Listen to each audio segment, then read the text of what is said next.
Серия «Властелин колец» радует нас своими замечательными наборами уже третий год подряд, и этот не стал исключением. Иными словами, добро пожаловать в Шир. Более уютного места, пожалуй, не сыскать во всем Средиземье. Однако, не все так просто, как может показаться на первый взгляд, ведь за всеми плюсами набора скрываются несколько серьезных недостатков, которые мы обязательно обсудим позже, а пока... Набор состоит из 2017 деталей и отражает основные события этого места, которые все мы хорошо знаем и помним из самого фильма. Также сюда включены 9 минифигурок главных персонажей, некоторые из них менее главные, но не менее запоминающиеся. Гэндальф Серый с момента выпуска набора Ривендел почти никаких изменений не претерпел. Это все тот же волшебник в накидке и шляпе, которую вы можете заменить на элемент волос, включенный дополнительно.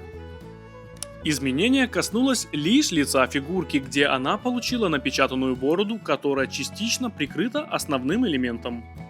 Бильбо Бэггинс имеет весьма детальный принт на своем торсе, который полностью соответствует наряду из сцены фильма. Также ему доступно два выражения лица, где каждое выглядит вполне дружелюбно.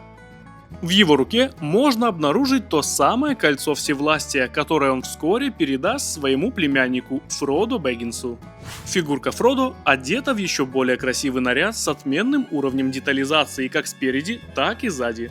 Тут присутствует новый элемент ног с темно-синими штанами, а также двустороннее лицо с обычным и радостным выражением.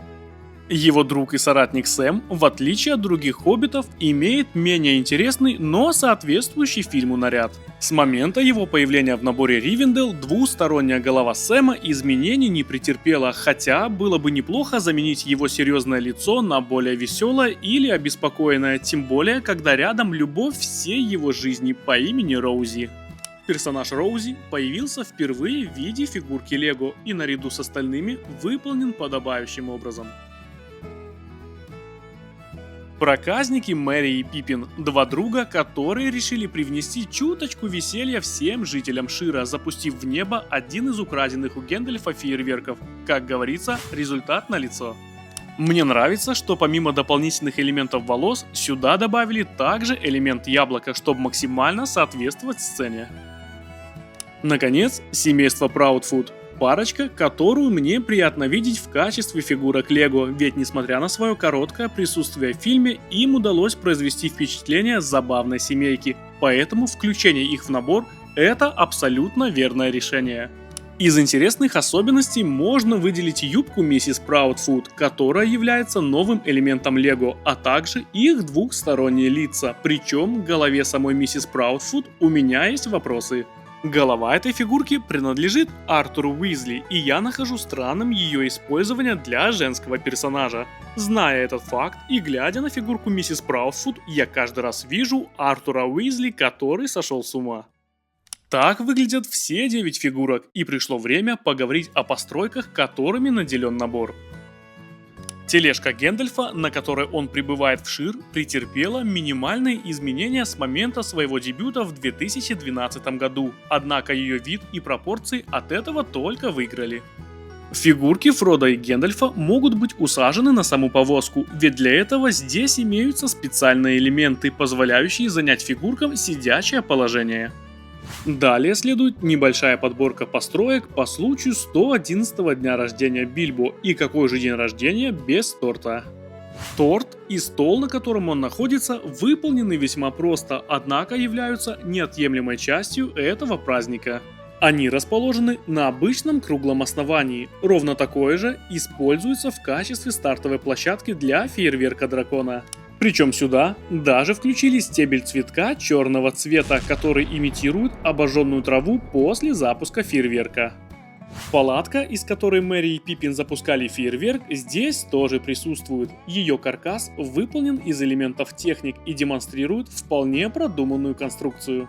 Отдельно хочу отметить тканевый элемент палатки, который максимально точно повторяет узор экранной версии.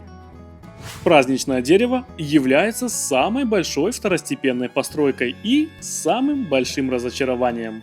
Еще до официального релиза набора сообщество фанатов Лего обрушило волну критики в адрес этой постройки. Я этого делать не буду, но согласиться с тем, что оно является визуально слабым, я вынужден. Ветви дерева украшены праздничной гирляндой, а перед ним красуется растяжка с поздравлениями в адрес Бильбо. Также тут спрятана одна классная и занимательная функция. Повернув шестерню с обратной стороны постройки, сцена делает оборот, и Бильбо исчезает, точно так же, как если бы он надел кольцо. Благодаря своей конструкции повернуть шестерню дальше, чем положено, у вас не выйдет, что делает эту функцию весьма эффективной и, повторюсь, очень занимательной.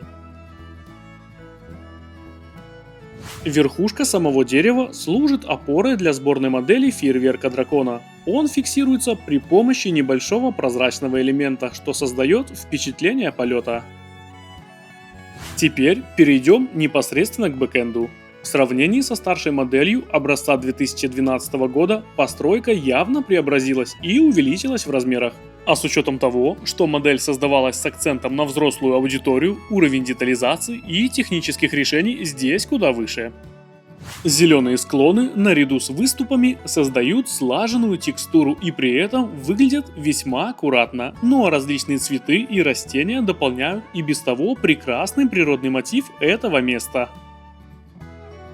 Отдельного внимания заслуживает плетеный забор, выполненный из бумерангов. Они настолько идеально для этого подходят, что у вас не остается никаких сомнений, что это действительно сплетенный из веток забор. За ним имеется небольшая грядка с тыквами и капустой, как мне кажется, а на входных воротах висит сообщение с просьбой не беспокоить, кроме как по вопросам вечеринки.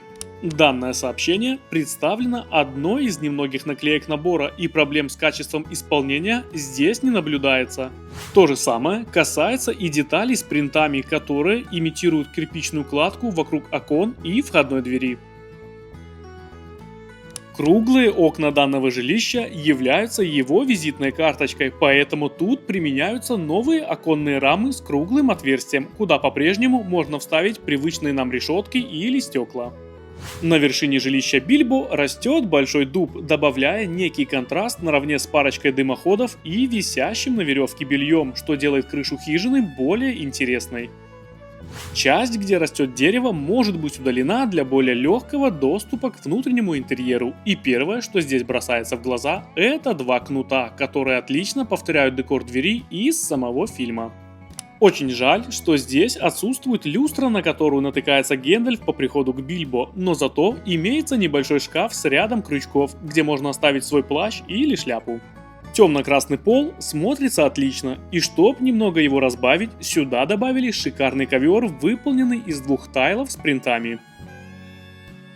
Здесь же имеется сундук, хранящий в себе слиток золота и митриловую кольчугу Бильбо. Рядом стоит канделябр, свечи которого представлены шариковыми ручками без принтов, что является еще одним классным и нестандартным применением деталей. По левой стороне от входной двери расположен небольшой кабинет Бильбо, где он пишет о своих приключениях и изучает старые рукописи. Эта область небольшая, но отражает детали, которые можно заметить в фильме, например, уютный камин и стопку дров, наряду с письменным столом и книгой. Обложка книги представлена наклейкой так же, как и заглавная страница с ее названием. Плюс тут же рядом находится контракт, который был заключен между Торином и Бильбо, прежде чем они отправились в Эребор. И он также представлен наклейкой. Более интересной и детализированной комнатой является столовая, где расположена еще одна функция набора. Повернув ручку камина, конверт, который Гэндальф бросил в огонь, сгорает и являет нам единое кольцо. Эта функция весьма проста, но она отражает одну из запоминающихся сцен фильма, поэтому ее наличие – это явный плюс. Сразу над камином можно обнаружить портреты родителей Бильбо, изображения которых основаны на внешнем виде режиссера фильма и его жены. Как и подобает столовой, тут есть стол и пара стульев, причем дизайн стульев очень классный, но не лишенный минусов. К сожалению, они не могут быть надежно зафиксированы, что может немного раздражать, когда они будут падать раз за разом. На столе, помимо чайного сервиза, есть карта одинокой горы с изображенным на ней драконом Смаугом. Здорово, что лунные руны здесь также изображены.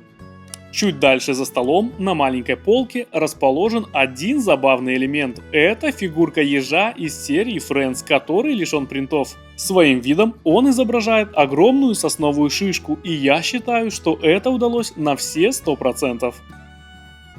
Кстати, окно возле стола может открываться, что дает возможность воссоздать сцену, когда Сэм, как бы подстригая кусты, подслушивал Фродо и Гэндальфа. Здесь для Сэма даже предусмотрели ножницы. И вот, казалось бы, приятные функции, отличные фигурки и внимание к деталям, но как всегда, все омрачает цена. Она составляет $270, что, по мнению многих, очень необоснованно. Если убрать все второстепенные постройки, за исключением повозки Гэндальфа, и снизить цену на $70, получился бы отличный набор.